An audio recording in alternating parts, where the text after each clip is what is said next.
Welcome to the Change With Him podcast. My name is Gerard Uselli. We are on episode 55.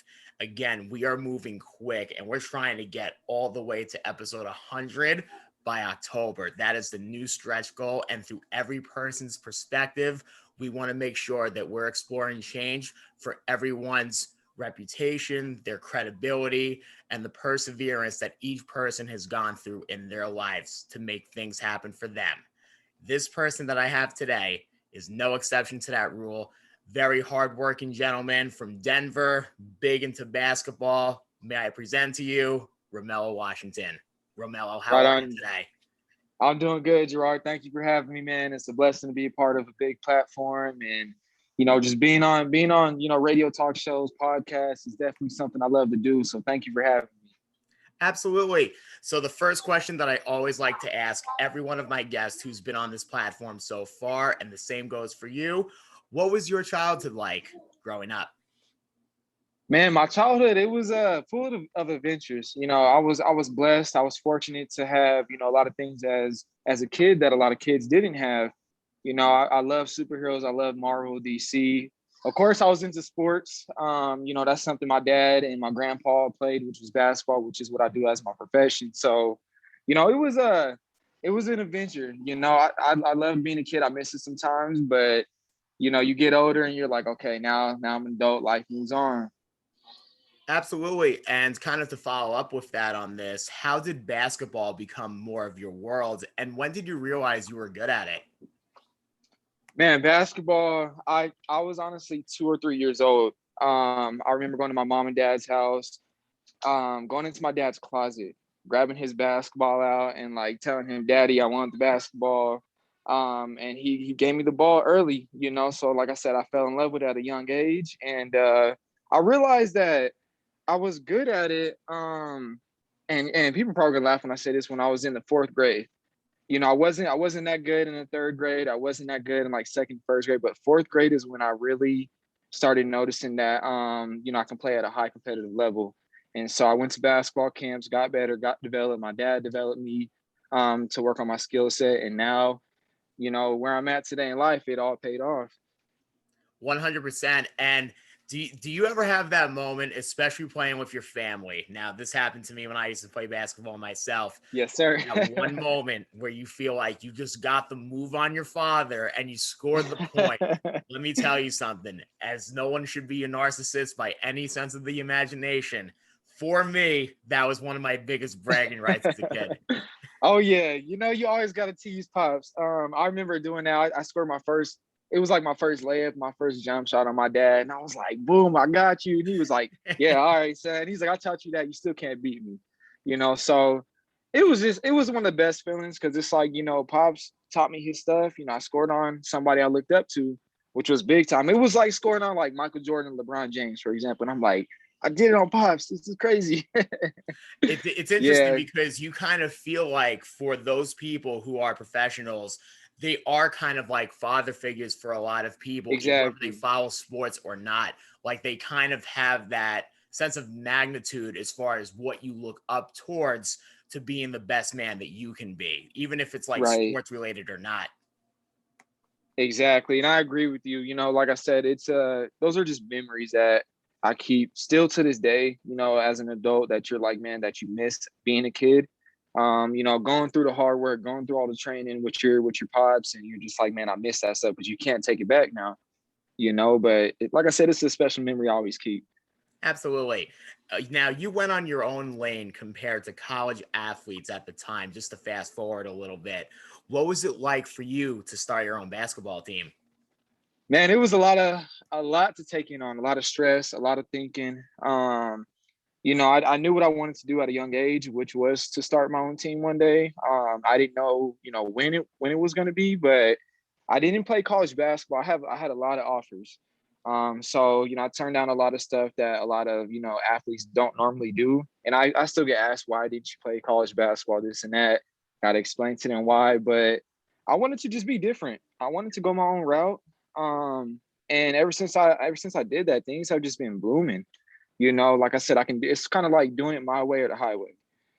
I But think To also echo that sentiment, and this is important as well, and I wish more people would be aware of this as they get older themselves. Think Right, about what you're doing on your Instagram and all your social media. This is branding in your full control. A lot of right, people don't have that as a privilege as they're developing their sense of branding as they anticipate to get older. Let's say if they go the NBA route, things will kind of like get more in the sense of sponsorships and more corporate type of like realms over them. For you, right. you kind of broke through the glass ceiling at a young age. Oh yeah, and definitely branding and promoting up on social media, which I'm thankful to have that type of platform to do. Is definitely it's big. It's a part of running your own business or organization like I'm doing. To be able to do it, like I said, my way is special. But I am building. I do want to tell you this. I am building my own marketing team, and so that way, like I said, I could take that stress off my plate, have other people, the right people run it for me, which I'm definitely building. I'm thankful for those people to step in and to really help me out, so I can definitely focus on being that athlete that I want to be.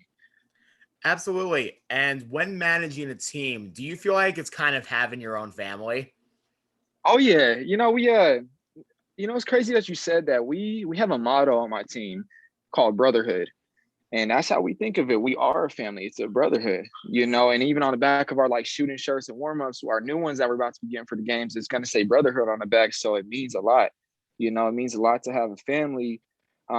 It's basically like an extended family, but that I'm with in practices and games, like it's a real brotherhood.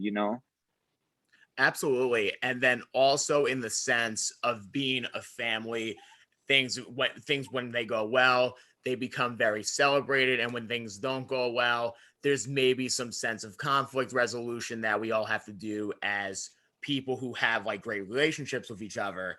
Now, as it's inevitable that we all lose in pursuing our endeavors, how do you come back from defeat? You come back from defeat by staying focused, staying motivated, knowing that it's not the end. Defeat is more of success is how I look at it, because you can, like I said, you can learn from it. It's like when you lose in the playoffs or you lose a game or a championship, you don't want to have your head down. You always want to keep your head up and know that, okay, this is my time to get better, because next time I'm gonna win this. And I don't really I'm not the person to dwell on losses like that. Like I said, you gotta have that chip and just that type of energy to stay focused and to be hungry, to stay on the grind. I will That's what say it's this about. myself, as far as like one of my favorite sayings that I came up with a while ago, you can always put the no in now, but you can't put the no in never. Yep. And that's true. I agree with you on that. I love that. I love it. Definitely.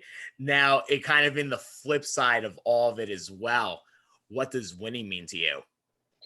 Winning means everything. I'm not satisfied all the time. I'm a person that wants more and wants to get better. Of course everybody wants to win. That's the ultimate goal, but it's not the end for me. This isn't where we stop. You got to keep winning to achieving. I think as a follow up to that as well, as far as like when people win in their lives, I consider them more benchmarks than milestones to celebrate. I feel like a milestone is something that you're on another level of what you've reached. And for every win in between, it's kind of like a benchmark to kind of like reflect as far as where you've come into your life in. Exactly. And I agree with you on that. That's the biggest thing is, you just got to keep excelling no matter what. Even if you win, lose, you got to just keep going. It's a long road and longer journey ahead of yourself. Absolutely. And as a final question to end off, also another question I ask all of my guests. Yes, What sir. what is the biggest change you want to see for yourself? The biggest change I want to see is what else can I do in life? Like I said, I want more. I'm eager. I'm hungry. Whether it's getting to the next level or to playing basketball or running another business or taking more vacations or adventures in life. I just want to see what life has in store for myself. And like I said, it just doesn't stop for me. Definitely. And I will say this, I feel like we all kind of go into that lane as far as what else can I do more? And Yes, whether it's sir. with this podcast or whatever people have in their aspirations, for whatever you've achieved in your life, there's always that little top of the hill that you can have your steps toward and make things even better than when you've anticipated as well. But nevertheless, that is the episode for 55 for the Change of Him podcast. For those who want to check us out, you can please do so at Anchor, Instagram, Facebook, and YouTube. Romello, thank you very much for joining me Thank you, today. Gerard. Much love. I appreciate you, brother. Thank you so much. Absolutely. Have a great rest of your day. Thank you. You too. Bye-bye.